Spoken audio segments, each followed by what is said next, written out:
Hi, welcome back. Straight in. Today I'm going to recycle some old leisure chairs. These ones, as you can see, they are well past their serviceable, usable self. I've just, years old now, and they've just been lying around. And in the past, what I do is where necessary, take out the screws, and I try to salvage these tubes. They look to me to be a metal as opposed to an aluminium tube, and I have used these tubes in the past, fasten them together, such as down here, longer ones. I don't know, this has got something actually inside of it, but use them to support tomato plants, whatever. But now I want some longer tent pegs. I'm gonna have a go, see if I can knock out some tent pegs, some longer than the standard plastic. See how many we can get out. I mean, it's a bit, it ain't rocket science, but you still gotta, let's see how it works out, see what we fill, what we don't. So what have I brought down? What have I brought with me for this task? Well, I'm going to use a small angle grinder. You could do it with a reasonable. I wouldn't suggest using it with this junior hacksaw, but you could do it with a big hacksaw if you wanted. I need something to measure with. This is the only one I could find. Carpenters one at the moment. I may or may not use these. I think we call these mole grips, to hold the tube whilst I'm cutting with one hand on that, and a couple of varied screwdrivers for the screws if I need to remove them. A file, triangular file, basically to give me a start mark because I don't have anything to scribe onto the tubes with, and a pair of safety glasses and a pair of gloves. So that's about it. So I'll set this up on the tripod. Let's see how it works out. Over now for now.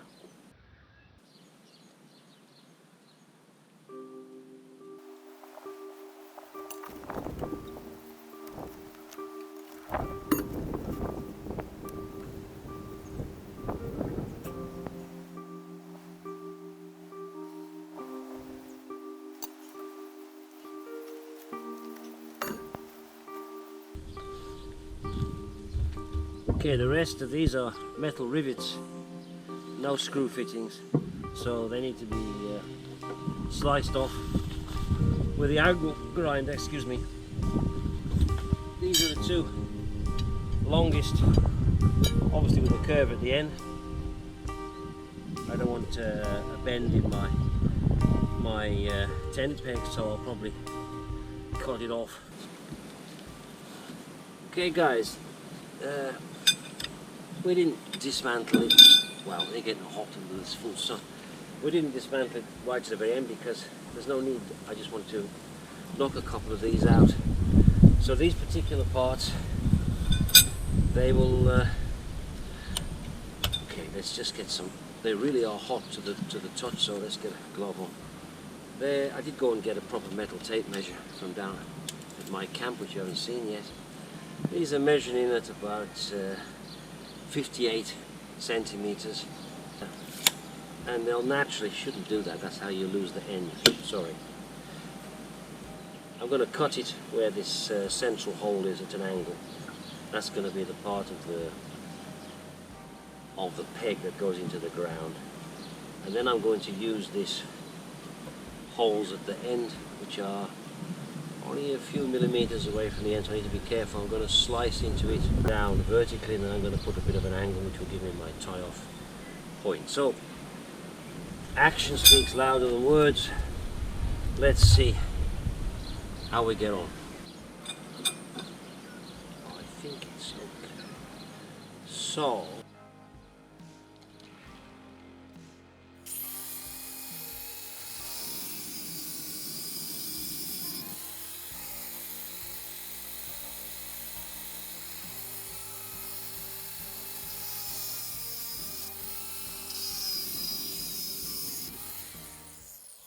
So, basically,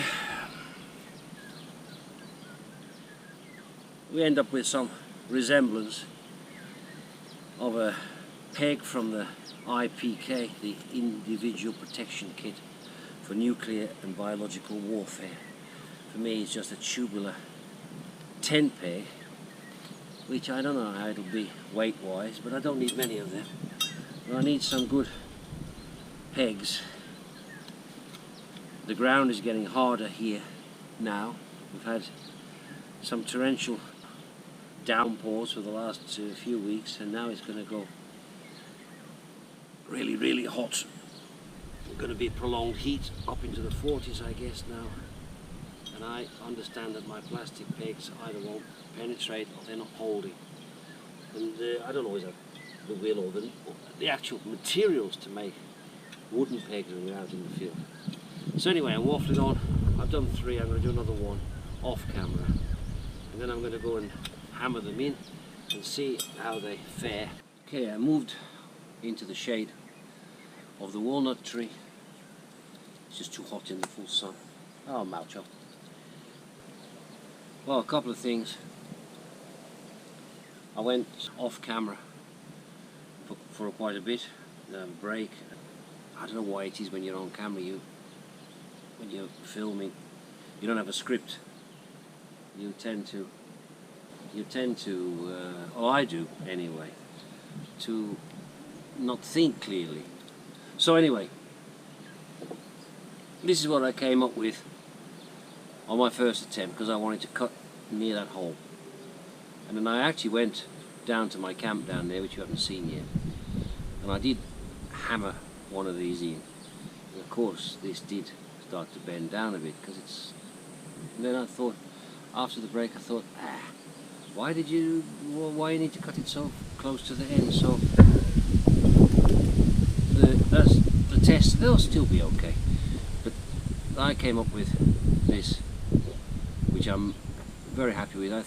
I can expand on this hole if necessary, so a piece of paracord will go through it if I want to use it on the holes. If I want to tie it in the traditional method, then that's fine. Just need a little bit of filing up. An angle also needs a little bit of filing up, because but these are these will be the finished product. For the new ones, the next ones I make will all be to this kind of a prototype. So that's all I wanted to say on that, was before people start saying, it's crap or whatever. Yeah, I agree, it's not the best, but this will be fine. This will be fine. Second thing I want to say is, because somebody will jump down to my neck, the angle grinder, Broschleich, I think it's called in Bulgaria. That was a skill which is part of Robert Bosch. Well, that burnt out. I went back to use it and it just and started smouldering. So I guess the brushes have gone on that. So then I went to try to find the good one, which is a professional one, is the Makita, which is this one. Somebody been using it to as a sanding unit, and what I want to point out is that I am well aware that the safety disc that shields this has been removed, and I did go looking for it and I couldn't find it. I can't even find the box that this came in.